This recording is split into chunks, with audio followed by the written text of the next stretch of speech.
Ayon nga kay Ma'am Erica D, ang Executive Director ng SBP, matatapos na raw umano ang 3-month suspension ni Justin Brownlee sa February 8. Ayon kasi sa report ng Spin.ph at ayon na rin sa report ni Ma'am Erica D, nung hindi nga daw naglaro itong si Justin Brownlee sa Commissioner's Cup ay nagsilbi na raw yun na suspension dito kay Justin Brownlee, dahil kung bibilangin nga next year tapos ngayong buwan 2024 January, so lumalabas na almost 3 months na nga si Justin Brownlee na nakatenga at hindi nga nakakapaglaro ng basketball. So sapat na raw yun na suspension kay Justin Brownlee. Kaya naman sabi nga ni Ma'am Erica D ay sa February 8 ay expected na makakabalik si Justin Brownlee sa Gilas Pilipinas at gayon na rin sa PBA. Marami nga ang nagtatanong ngayon dito kay Coach Tim Cone na alam naman natin na pinili ng SBP as permanent head coach ng Gilas Pilipinas. Sa nilabas kasing pool ni Coach Tim Cone, katakatakang 12 players lamang ang kanyang pinasok. Kung tutuusin ay sakto na nga yun na 12-man lineup. At hindi nga nila alam kung ano ang nasa isip ni Coach Tim Cone kung bakit saktong 12 players lamang ang kanyang ipinasok.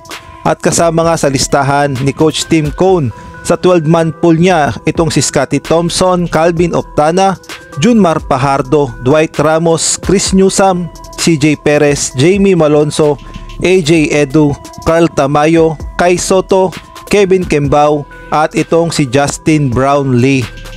At bukod nga sa 12-man pool ni Coach Tim Cone ay marami pa sana siyang pwedeng pagpilian. Nandyan nga itong si Renz Abando at itong si Stanley Pringle, kasama din dyan sa pwedeng pagpilian si Jason Perkins at gayon na rin itong si R.R. Pugoy. At isama mo pa ang big man na si Muwala Tautua at ang shooter na si Bobby Ray Parks Jr. Pwede rin pagpilian itong si Robert Bolick, Matthew Wright at itong si Justin Baltasar na kakatapos lamang maglaro sa Strong Group Pilipinas. At naghihintay lang din ng Gilas call itong si Terence Romeo at si Calvin Abueva na alam naman natin na dapat sana ay maglalaro sa Asian Games. At always available din ang mga Ravena brothers na si Terdy Ravena at itong si Kiefer Ravena. Nandyan din itong si Jordan Heading, nakakatapos lang din maglaro sa Strong Group Pilipinas, at idagdag mo pa ang mga point guard na si SJ Balangel at itong si RJ Abarientos. Ngunit may paliwanag naman dyan si Coach Tim Cone kung bakit saktong 12 players lamang o 12 Gilas pool lamang ang kanyang pinili upang gamitin sa February window ng FIBA Asia Cup. At ayon nga sa report ng Spin.ph, ito nga yung paliwanag ni Coach Tim Cone. At ito nga yung report ng Spin.ph, dito nga ay mababasa natin yung paliwanag ni Coach Tim Cone.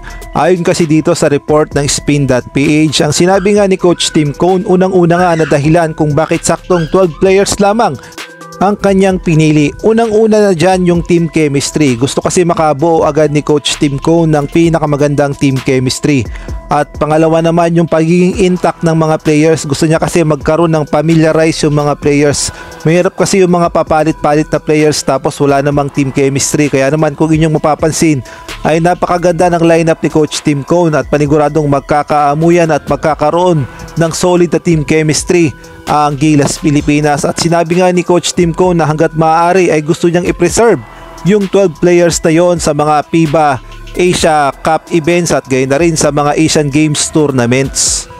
At bukod nga sa gusto lang mangyari ni Coach Tim Cone na makabuo ng solid team, solid chemistry, solid na game plan, nakasalalay din kasi dito yung pangalan ni Coach Tim Cone as head coach ng Gilas Pilipinas. Kaya naman maingat siya sa kanyang mga hakbang dahil alam naman natin dito sa Pilipinas, konting pagkakamali lang ng coach kung ano-ano na mga sinasabi at kung ano-ano na mga binabato at masyadong binabantayan ng bawat kilos ng mga nagiging coach ng Gilas Pilipinas. Kaya naman napakaingat talaga ni Coach Tim Cone sa pagpili ng mga players upang hindi siya mapahiya at hindi mabash ang kanyang pangalan as head coach ng Gilas Pilipinas.